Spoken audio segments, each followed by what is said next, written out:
الحمد للہ رب العالمین والصلاة والسلام علی سید المرسلین وعلی آلہ واصحابہ اجمعین اما بعد فاعوذ باللہ من الشیطان الرجیم بسم اللہ الرحمن الرحیم۔ دینی علمی مصباحی چینل کے زیر اہتمام نور الانوار کا درس بفضلہ تعالی قسطوار جاری ہے۔ آج کا درس شروع ہوتا ہے وقد قیل ان ھذا الالزام علی الشافعی یمکن الی آخرہ سے۔ وقد قیل اور کہا گیا ہے کہ یہ الزام امام شافعی پر لفظ کرو سے بھی عائد کیا جا سکتا ہے۔ یہ الزام امام شافعی پر کون سا الزام؟ آیت تربص میں کرو کی تاویل اطہار کے ذریعے سے اس تاویل کا باطل ہونا بلفظ ذکر۔ آیت تربص میں امام شافعی رحمۃ اللہ علیہ کا کرو کی اطہار سے تاویل کے باطل ہونے کا الزام امام شافعی پر عائد کیا جا سکتا ہے۔ نفس لفظ کرو سے بھی ایسا بعض اہل علم نے کہا ہے۔ نفس لفظ کرو سے بھی کا مطلب ثلاثہ کا لحاظ کیے بغیر، ثلاثہ کا لحاظ کر کے تو یہ الزام ان پر عائد کیا ہی جا سکتا، وہ گفتگو ہو چکی۔ ثلاثہ کا لحاظ کیے بغیر نفس لفظ کرو سے بھی یہ الزام امام شافعی پر عائد کیا جا سکتا ہے۔ کون سا الزام؟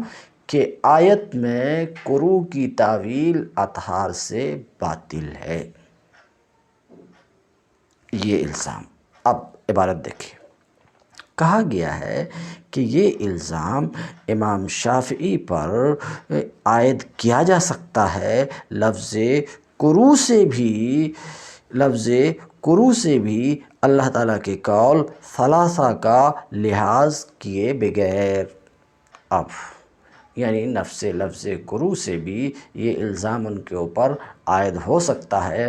نفس لفظ کرو سے یہ بات ان پر ثابت کی جا سکتی کہ آپ نے جو کرو کی تاویل اطہار سے کی ہے وہ باطل ہے۔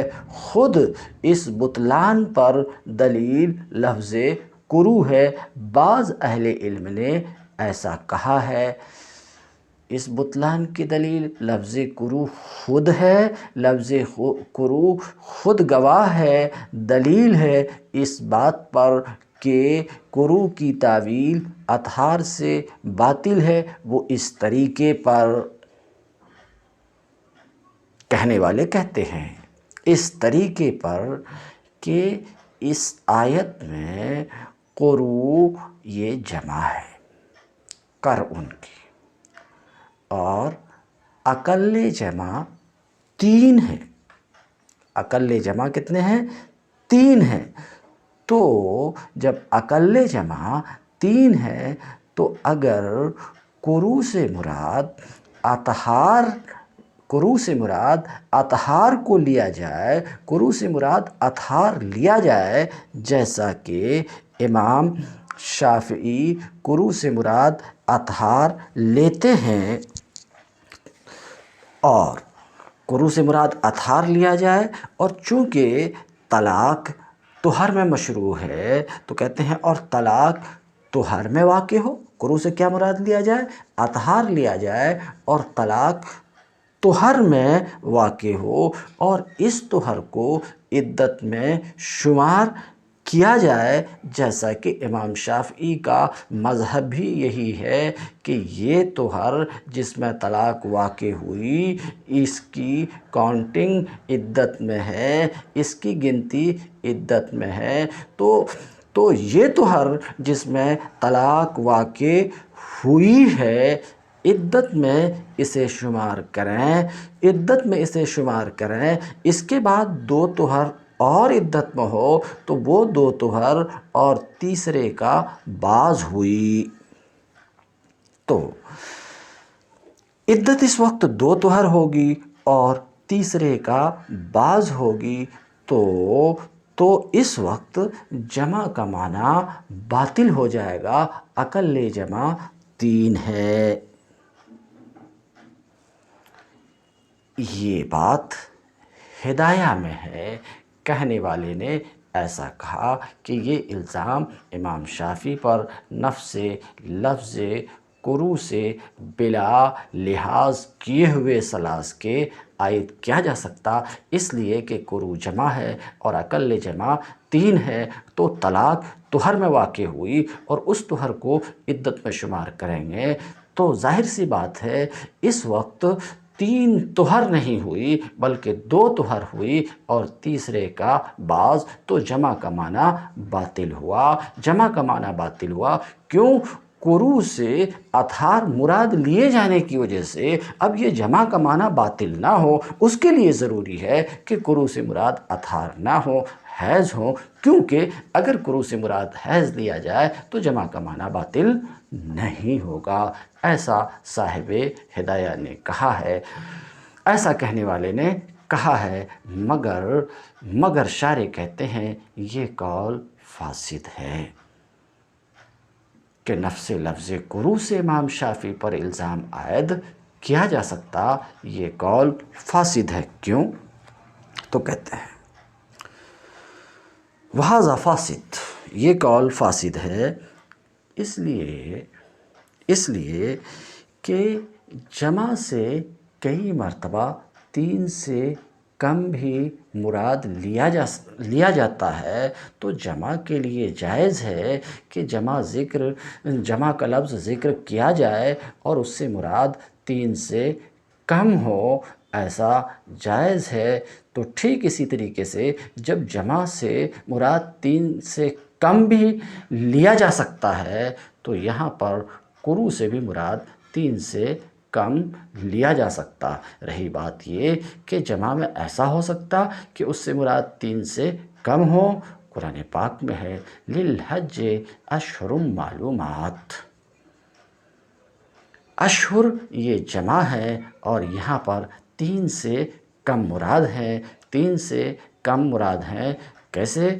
ایک تو شوال کا مہینہ، ایک ذی قعدہ کا مہینہ، یہ 2 مہینے پورے ہوئے، 2 ہوئے، اور تیسرے یعنی ذی الحجہ کے 10 دن، تو یہاں پر جمع سے مراد 3 سے کم ہے۔ تو جس طریقے سے اشہر معلومات میں جمع ہے اور اس سے مراد 3 سے کم ہے، تو ایسے ہی قروء میں بھی یہ جمع ہے، اس سے 3 سے کم مراد لیا جا سکتا، اس لیے کہنے والے کا ایسا کہنا کہ محض لفظ قروء کے جمع ہونے سے امام شافعی پر یہ الزام عائد کیا جا سکتا، یہ فاسد ہے۔ اس لیے کہ جمع کے لیے جائز ہے کہ ذکر کر کے اس سے 3 سے کم مراد لیا جائے، جیسا کہ اللہ تبارک تعالیٰ کے قول الحج اشہر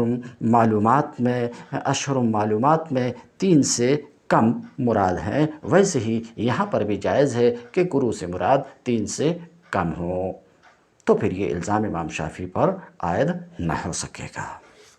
برخلاف اسماء عدد کے، مثال کے طور پہ ثلاثہ، برخلاف اسماء عدد کے، کیونکہ اسماء عدد اپنے معنی میں نص ہیں کہ زیادتی اور کمی کا احتمال نہیں رکھتے، بات ختم ہو چکی۔ وَأَمَّا قَوْلُهُ تَعَالَىٰ فَطَلِّقُوهُنَّ لِعِدَّتِهِنَّ، یہ جو شارح عبارت لا رہے ہیں، اس عبارت سے شارح کا مقصد یہ ہے کہ امام شافعی اپنے موقف پر جو ایک دوسری آیت فَطَلِّقُوهُنَّ لِعِدَّتِهِنَّ سے استدلال کرتے ہوئے یہ کہتے ہیں کہ یہ آیت دلیل ہے اس بات کی کہ آیت تربص میں قروء سے مراد اطہار ہے، ایسا جو امام شافعی کہتے ہیں۔ امام شافعی کے اس قول کا جواب کہ آپ کا یہ استدلال درست نہیں ہے، کیونکہ آپ کے قول کی بنیاد اس پر ہے کہ فَطَلِّقُوهُنَّ لِعِدَّتِهِنَّ میں لام وقت کے لیے ہے، اور لِعِدَّتِهِنَّ میں لام کا وقت کے لیے ہونا مسلم نہیں ہے، بلکہ لام اجل سبب کے لیے ہے۔ تو پھر اس آیت کا معنی فَطَلِّقُوهُنَّ، اس آیت فَطَلِّقُوهُنَّ لِعِدَّتِهِنَّ، اس آیت کا معنی یہ ہوا فَطَلِّقُوهُنَّ لِأَجْلِ عِدَّتِهِنَّ، یہ معنی ہوا لِوَقْتِ عِدَّتِهِنَّ، اس کا معنی نہیں ہے۔ کہتے ہیں لیکن اللہ تبارک تعالیٰ کا قول فَطَلِّقُوهُنَّ لِعِدَّتِهِنَّ، جس سے امام شافعی نے استدلال کیا تھا، اللہ تعالیٰ کے اس قول جس سے امام شافعی استدلال کرتے ہیں، استدلال کیے تھے، استدلال کرتے ہیں، کس بات پر استدلال کرتے ہیں کہ آیت میں قروء سے مراد اطہار ہے۔ اس آیت جس سے وہ استدلال کرتے ہیں، ان کے استدلال کی بنیاد تھی کہ اس آیت میں لام وقت کے لیے ہے۔ جواب شارح دیتے ہیں کہ لِعِدَّتِهِنَّ میں لام وقت کے لیے نہیں ہے، کس کے لیے ہے؟ اجل کے لیے ہے۔ تو اللہ تعالیٰ کا قول فَطَلِّقُوهُنَّ لِعِدَّتِهِنَّ، اس کا معنی ہے لِأَجْلِ عِدَّتِهِنَّ، یعنی لام یہاں پر اجل سبب کے لیے ہے۔ تو اس کا معنی یہ ہے طَلِّقُوهُنَّ، انہیں طلاق دو، لِأَجْلِ عِدَّتِهِنَّ، اس طور پر عورتوں کو طلاق دو، یعنی طلاق دینے کا ارادہ کرو تو طلاق دو، یہ نہیں حکم ہو رہا ہے کہ طلاق دیتے رہو۔ انہیں طلاق دو اس طریقے پر، اس طور پر انہیں طلاق دو کہ ان کی عدت کا شمار کرنا ممکن ہو، ان کی عدت کا شمار کرنا ممکن ہو۔ تو فَطَلِّقُوهُنَّ لِعِدَّتِهِنَّ میں لام جب سبب کے لیے ہے، تو اب آیت کا معنی یہ ہوا کہ عورتوں کو اس طور پر طلاق دو کہ ان کی عدت کا شمار کرنا ان کے لیے ممکن ہو، یہ آیت کا معنی ہے۔ اور اس کا مطلب یہ ہے عدت کا شمار کرنا ممکن ہو، اس کی صورت یہ بنتی ہے کہ طلاق دینا چاہو تو ایسے طہر میں طلاق دو جس طہر میں وطی نہ ہو، اس لیے کہ ایسی صورت میں، یعنی اس طہر میں طلاق دینے کی صورت میں جس میں وطی نہ ہو، پتہ رہے گا کہ وہ غیر حامل ہے، جس کی عدت بلا شبہ 3 حیض ہوگی۔ اسی طریقے سے انہیں اس طہر میں بھی طلاق نہ دو جس میں وطی ہوئی ہو۔ کہتے ہیں اسی طریقے سے وَلَا تُطَلِّقُوا فِي طُهْرٍ، اسی طریقے سے عورتوں کو طلاق اس طہر میں نہ دو جس میں وطی ہوئی ہو، اس لیے کہ ایسی صورت میں، یعنی طلاق اس طہر میں دینے کی صورت میں جس طہر میں وطی ہوئی ہو، پتہ ہی نہیں چلے گا، معلوم نہیں ہو پائے گا کہ آیا وہ حاملہ ہے جس کی عدت وضع حمل ہے، یا غیر حاملہ ہے جس کی عدت حیض ہے۔ ایسا نہ کرو۔ اسی طریقے سے انہیں طلاق نہ دو، حیض میں طلاق نہ دو، اس لیے کہ ظاہر ہے کہ یہ حیض جس میں تم نے طلاق دیا ہے، یہ حیض تو معتبر نہیں ہے ہمارے یہاں، اور اس حیض سے جو متصل طہر ہے وہ بھی معتبر نہیں ہے، تو اس میں 3 اور حیض کو شمار کیا جائے گا، تو پھر کیا ہوگا؟ عدت اس کے اوپر دراز ہو جائے گی، عدت اس کے اوپر دراز ہو جائے گی، درحال کہ اس کو قریب کرنے والی کوئی چیز نہیں ہے۔ تو آیت فَطَلِّقُوهُنَّ لِعِدَّتِهِنَّ کا معنی یہ ہوا کہ اس طور پر طلاق دو کہ عدت شمار کرنا ان کے لیے ممکن ہو، اور اس کی صورت یہ ہوتی ہے کہ طلاق طہر میں دو، ایسے طہر میں دو جس طہر میں وطی نہ ہو۔ ایسا نہیں کہ انہیں طلاق دو حیض میں، ایسا نہیں کہ طلاق دو انہیں اس طہر میں جس میں وطی ہوئی ہو، ایسا نہیں۔ تو یہاں طلاق دینے کا کہ اگر دینے کا ارادہ ہے تو اس کا طریقہ سمجھایا گیا کہ طلاق دینے کا طریقہ یوں ہونی چاہیے کہ عورتوں کے لیے عدت کا شمار کرنا ممکن ہو، مشکل نہ ہو۔ ثم لكل واحد منا ومن الشافعی فی هذا المقام قرائن۔ یہ تقریر تو ہوئی، اوپر کی تقریر ہوئی، اور اوپر کی تقریر سے امام شافعی کے مذہب کا بھی بیان ہوا، امام ابو حنیفہ کے مذہب کا بھی بیان ہوا، اور پھر یہ بات بھی ثابت کی گئی وہ جو امام ابو حنیفہ کا مذہب ہے وہ درست ہے اس سلسلے میں، اور جو امام شافعی کا مذہب ہے وہ درست نہیں ہے ان دلائل کی روشنی میں جو اوپر ذکر کیے گئے۔ اب یہ کہنا چاہ رہے ہیں کہ اس سلسلے میں دونوں فریق کے جو دلائل آپ نے سنا، اس کے سوا اور بھی کچھ دلائل ہیں جو خود اسی آیت میں غور کرنے سے نکلتے ہیں، اور دونوں فریق اس آیت سے دیگر طرق سے بھی استدلال کرتے ہیں، ان طرق کے سوا جسے آپ سن چکے، ایسا شارح بتانا چاہتے ہیں۔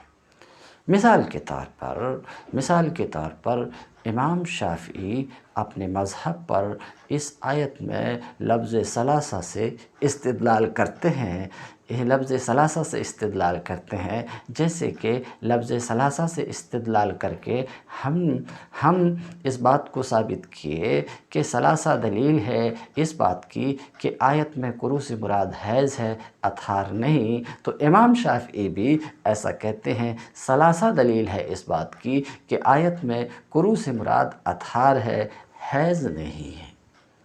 وہ اس طور پر کہ امام شافعی علیہ رحمہ کہتے ہیں، دیکھیے آیت تربص میں ثلاثہ قروء ہے، تو لفظ ثلاثہ آیا ہے، اور ثلاثہ آپ کو پتہ ہے یہ عدد ہے، اور عدد 3 سے 10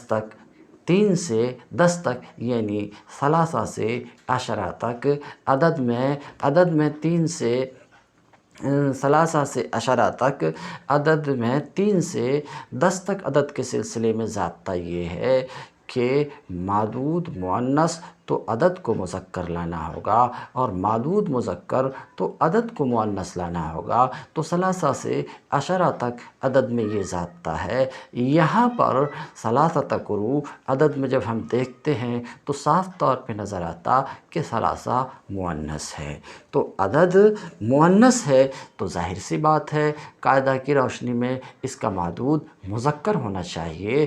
اب اس کا معدود مذکر ہونا چاہیے۔ اب قروء کے 2 معنی ہیں، حیض اور طہر، ان میں مؤنث کون ہے مذکر کون ہے؟ ظاہر سی بات ہے حیض مؤنث ہے اور طہر مذکر ہے۔ جب ایسا ہے تو ثلاثہ کا معدود کون بن سکے گا؟ وہی جو مذکر ہو اور وہ طہر ہے۔ تو ثلاثہ دلیل ہے اس بات کی کہ آیت میں قروء سے مراد اطہار ہے نہ کہ حیض ہے، ایسا امام شافعی کہتے ہیں۔ اس کے جواب میں ہم یہ کہتے ہیں کہ یہ جو آپ ضابطہ بیان کر رہے ہیں، نحو اور صرف کا، نحو کا ضابطہ بیان کر رہے ہیں، تو آپ کو یہ تو معلوم ہے کہ نحات نحوی الفاظ سے بحث کرتے ہیں، معنی سے بحث نہیں کرتے ہیں، ان کی دلچسپی، ان کی توجہ الفاظ کی طرف ہوتی ہے، معنی کی طرف نہیں ہوتی۔ یہ قاعدہ جس کا آپ ذکر کر رہے ہیں یہ نفس لفظ میں ہے، معنی کی طرف نظر کرتے ہوئے نہیں ہے، معنی کی طرف نظر کرتے ہوئے نہیں۔ تو یہاں ثلاثہ کو جو تانیث کے ساتھ لایا گیا ہے، مؤنث لایا گیا ہے، نفس لفظ کرا کو دیکھتے ہوئے، نفس لفظ کر چونکہ مذکر ہے، نفس لفظ کر چونکہ مذکر ہے، قطع نظر ان کے معنی سے، تو نفس لفظ کر کے اعتبار سے ثلاثہ کو مؤنث لایا گیا ہے، معنی کے اعتبار سے نہیں۔ لہذا ثلاثہ کو دلیل بنانا اس بات کی کہ آیت میں قروء سے مراد طہر ہے، درست نہیں ہے۔ ثم لكل واحد منا ومن الشافعي في هذا المقام، پھر ہم میں اور امام شافعی میں سے ہر ایک کے لیے اس مقام پہ کچھ قرائن ہیں جو نفس آیت سے متعدد طرق پر مستنبط ہوتے ہیں۔ قد ذکرتها فی التفسیرات الاحمدیہ، شارح کہتے ہیں میں نے ان قرائن کو تفسیرات احمدیہ میں تفصیل کے ساتھ ذکر کیا ہے۔ تو ان کی تفصیل اگر آپ کو چاہیے تو بقول شارح کے اگر ان کی تفصیل چاہیے تو تفسیرات احمدیہ کی طرف آپ رجوع کیجئے۔ کہتے ہیں قد ذکرتها فی التفسیرات الاحمدیہ، میں نے ان کو تفسیرات احمدیہ میں شرح و بسط کے ساتھ ذکر کیا۔ فطالعها ان شئت، مزید تفصیل چاہیے تو شارح کہتے ہیں تفسیرات احمدیہ کا مطالعہ کر لیجئے۔ تم الدرس اليوم وآخر دعوانا ان الحمد للہ رب العالمین۔